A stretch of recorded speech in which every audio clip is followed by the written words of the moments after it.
So we know that the months of Tamuz and Av are months of punishment for the Jewish people. So we look at this in terms of what exactly is going on. What can we do to try to sweeten the situation? That's what the Kabbalists are always trying to do. Trying to find there are Dinim in this world. Let's not think that there aren't Dinim in the world. Rabbi Yaakov Hillel holds that 80% of this world is bad. So therefore, the 20% that we have to constantly look at the 20% of the people who are Torah observant, 20% of the people that learn Torah, 20%, these people have to grow and multiply in order to keep the world growing. This is the time called Bein HaMetzarim, Tsar. So we're going to go over to this place now. I am expecting a new set of Sfarim to be coming, or at least a new Sefer, which is supposed to have the Rishash in it, which will show this to us. As a matter of fact, it's around, and I've got, if I don't find it, I got to start looking for it. But at any rate, this is where we're at today. There is an Inyan here called Kavanos Brachos Harishonos the Hamida Bimei Bein HaMetzarim. So he says that during the brachos of the Amida, we can make a difference by changing some aspects of the words. So let's see what he says. Gam tzarech lekaven kavanos elu b'hamida. So you should have these kavanos with regards to the standing prayer. B'kol hayom imahim, in all of these days. Now I'm supposed to be reading it from number tes right here. So he says right there, b'tefilus amida shel yemei bein HaMetzarim yesh lahosif lekabin od kama kavanos hamiyuchadim la'elu hayomim, which are specific to this time. As we are going to explain this. So now let me see, there wasn't some note over here, number Yud, that I was interested in. I'm going to find where it is. It's a little Yud. I don't think it's this one. Here's a test, and there's the Yud. That was in the last piece. Okay, so we're not doing that. So let's go over here to number tes, and let's see what we have here. We have a number ches goes along with it. So he says, Gam tzarek l'kaven kavanos ele b'chamida b'kol hayomim ma'im. He says in the Eitz Chaim, the pre-Eitz Chaim rather, he says that Shaar brachos, he said, Perek Zayin, Kodim shemevi es hakavanos l'chololon kosav v'zel l'shonos. So he wrote, and this is what he wrote. Midei bein HaMetzarim, l'hi yosef sakana ma'od, because this particular time is a time of danger. Sheketev Mariri, which is a disease, I'm not sure exactly, Sholet Behem. So there is a particular disease. I think maybe we're going to see what happened here. So he says that therefore we have to have a kavana on these things. De lahamtek hadinim, in order to be able to sweeten the dinim. So remember, this is always our goal. Shesholetas b'yomim be'elu hayom. Lo yihya koich b'hitzonim, and the false ideas will not have the strength, the achos od b'dinim elu, into these dinim. Adkan l'shama. This is a quote from over there. Now give me a second. I'm going to look up Ketev Mariri, and we'll try to remind ourselves what it is. So I went to my AI. Let me see if I can get down there closer. We can see it better, maybe. So the different things that I saw, the Ketev Mariri is actually a demon. So he explains like this. It was said about the verse, he speaks in the darkness of the night, that the rabbis of Mary, I don't know, the sages interpreted, said, he is a demon. A demon meaning a harmful creature. This is like a being, not necessarily a physical one, that was created on Shabbat Eve, that was created at the time of the right before Shabbat, at the time of the creation of the world, and that is when in fact that Adam and Eve and the snake and all these things took place at that time. And he is a figure that is not spiritual like the angels, but also not completely material like humans. And Rabbi Huna, in the name of Rabbi Yosef, said, a bitter pole is made like a kind of hair, eyes, and with one eye he sees. Okay, that's an insight that maybe I don't have everything there to relate to. But it's something very, very harmful that occurs during this time. Now, as I said at the beginning, is that Tamuz and Av are times of Puranos, they're times of punishment. Not necessarily all the time, but here it is that we are going to try to figure out how we can sweeten the situation. The Birchos Avos. So now, Mirz Hashem, I'm either going to find this because I've had it before. I don't know where it is in my Rishash in different places, so we'll be able to see it better. I had it printed out, and now I don't know where it is anymore. Hine bebirchas avos, ba'osacha v'vaya rishonis, as a brocha to Hashem. This is what you need to do if you want to be the person who can sweeten these dinim. You look at the Havaya Rishona, and you should say you switch the letter Shetoyer Zuha Havaya El to Maros, that the Havaya itself should shine into its switch. What kind of switch? Hayotzes Behilif Osio Shalavanachel, because you do this by switching it to the letters that came before. And those letters that became before Yud was a Tes, and the letter before the Hey is a Dal, and the head before the Vav is a Hey, and the letter before the Hey is a Dal. It makes this name, which I'm going to call Tad. I don't want to pronounce it. I really don't know the rules about pronouncing these names, and you get a lot of them over here. So he says, B'bracha Rishona. He said, B'chavaya the chasimas abracha, the chavaya that comes at the end of the bracha. Now he says at the end of the bracha, so I said it wrong. Bracha Hashem, Hashem, Elokeinu melech haolam she'keshem, Elokeinu v'Elokeinu v'seinu, Elokei Avraham, Elokei Yitzchak, Elokei Yaakov, Yekaven Shem Tad. When you get to that, the end, Baruch Atah Hashem, Magen Avraham, is that the one he's talking about? Shul Hashem Yotzim Osius HaKodmos the Osius Shem Havaya. Yekaven Shem Havaya Yoyer L'Shem Tad. So moving everything to the right makes it sweeter. So he said, Havaya al shel Ata Gibor. Then you go after Magen Avraham, you go to Ata Gibor. There's a Havaya over there. Tekaven shetoyer Havaya zu el tumurazo, to a switch. How do you switch it? This time you switch it to the other direction. Hayotze b'chilif osya shel achrov, and this becomes the name Koz. So b'bracha v'shniya, the second bracha, b'chavaya the chasimas bracha, the Havaya that's at the end of the, when you conclude the bracha, Yekaven Shem Koz. Shul Hashem Hayotzim Osir Shala Acher Osios Shem Havaya. So what you did was you moved everything to the right. This sounds familiar. And now you're going to move the letters of Havaya to the left. B'kaven Shem Havaya Yoyer the Shem Koz. And then the name Havaya. So the idea, what's the Kavanot is that you're putting, what's it sound like to me? That you're putting the name Koz, or Tad, the first one, on top, so to speak, of the Yud Kei Vav Kei. So the Yud Kei Vav Kei can then shine into them. Because Yud Kei Vav Kei really is the name of Rachmanis. Then there's another Havaya when we say Ata Kadosh. The Kadosh Shetoyer Zu Havaya El to Maraso. Now these are things that I don't know how they work or why they work, but they just tell us that they work. There's a cipher which is called the Aleph base of Atbash.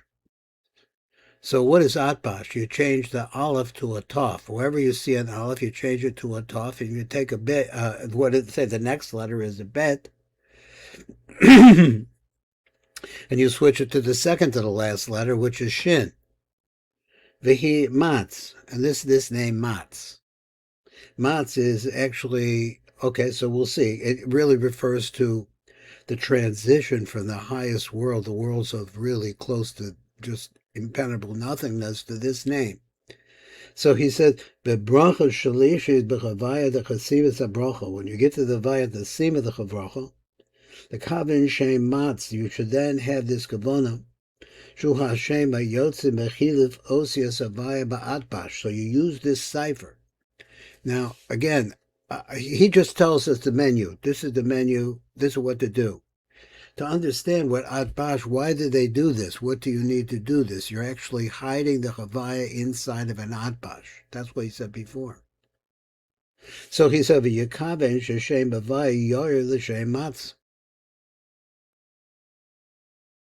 Now let's go on a little bit more. Let's see how much I've got here. Okay, just one more, and then we'll be able to look back and try to pick up some of these Shefa Kavanos. He says, "V'haya," where are we?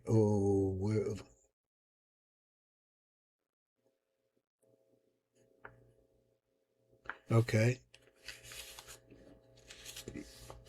Okay, so then he said, "V'haya shalishis sha'atakad."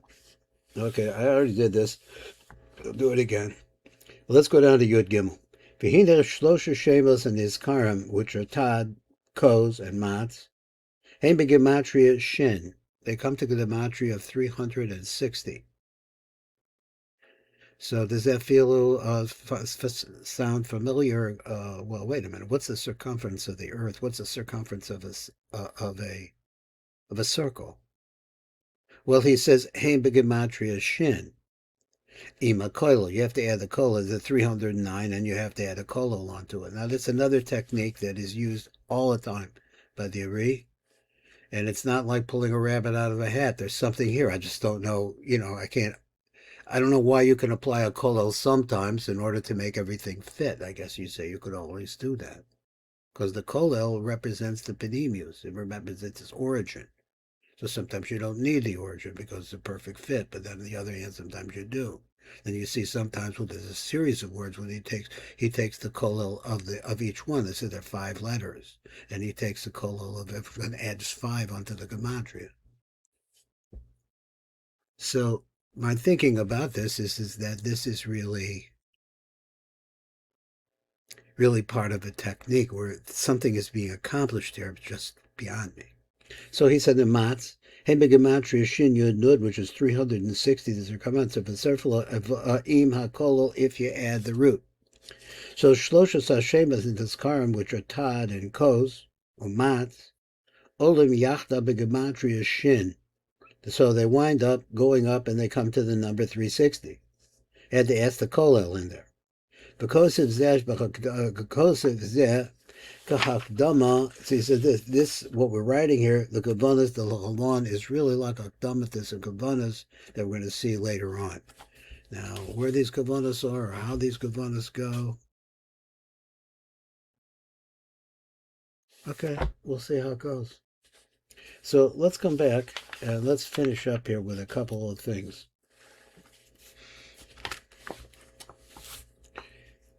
Let's just clean up the notes that he has at the bottom. In the phrase Ba'osach HaVavaya Rishona, we have the name Tad that we're going to say. V'zecha b'seder kagon k'vi shenit v'zecha b'seder, and he has all of these. So the cipher reference here, Siddur Nar Shalom, Chelik Aleph. Then he gives a page number. Bein HaMitzarim Yakavin b'Chavaya Zu b'Chiluvi b'Shem Zeh Tad. Of the Siddur Rebbe Shabsai, that's also there. Bein HaMeitzArim Yikaven b'Chasimas Havaya Zu. She should have this when you conclude the bracha of this Havaya. The higher Mishem Ad to shine from the name Yud Ke Vav Ke El Osius HaKodmos to the letters that are come before them.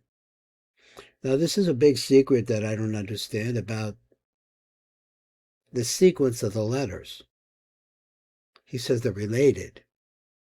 So you take these 4 letters and you switch them to the ones in front of them, and you switch them to the ones that are in back of them, and you switch them to a cipher which is unpenetrable by itself. So he says, V'la'achar mishem havaya el osius hakodmos lo, which are the name Tad. V'hinei b'pri Eitz Chaim, he writes like this. Kosav shesedach hagavonahu is sheyukaven sheyoyer shem havaya. This is what your kavana actually should be. Take the name Havaya. Now you have to go back to your siddur now that you're using. Like you go to a shul, you have to say, wow, nobody can see what I'm doing. And I apologize for it. I'm going to go back over it and just start right here. It says, Bein HAMEITZARIM Yakabni V'Vahayazu B'Chilufa B'Shem Zeh Tad. That's the letter before. V'Siddur Reb Shabsai also, he quotes, Bein HAMEITZARIM Yakabni B'Chasimas Havayazu, when you say that this, the Chasima of this Havaya, L'Hoyer B'Shem Havaya El Osius HaKodmos, to shine into the name Havaya, the letters that came before them, lo kazeh tad. So we said this is how you switch it. So I had said in regards to that a little previously, he says that it shows us a relationship between all the letters that we don't necessarily know about. Even though they're in order, they have an order. That order is very, very important because you could switch the order slightly. But you never leave the Chavaya behind. It's not like you change the Chavaya. It as the Chavaya is now shining into the letters to its right. Sheseder Gavonahu Sheyakaven Sheoyer Shem Havaya. That's the idea. The Shem Shalafonov Shehutad. Kol Os the Os Shalafonov. Every letter goes to the letter that's before it and shines into it individually. Derek Marshall. Let me give you an example. Hayud Meir Latas. Ches this is Hey the Dalit, Vav the Hey, and Hey the Dalit. I think I went through that. He's just going through it again for us. The same idea when you get to the second bracha.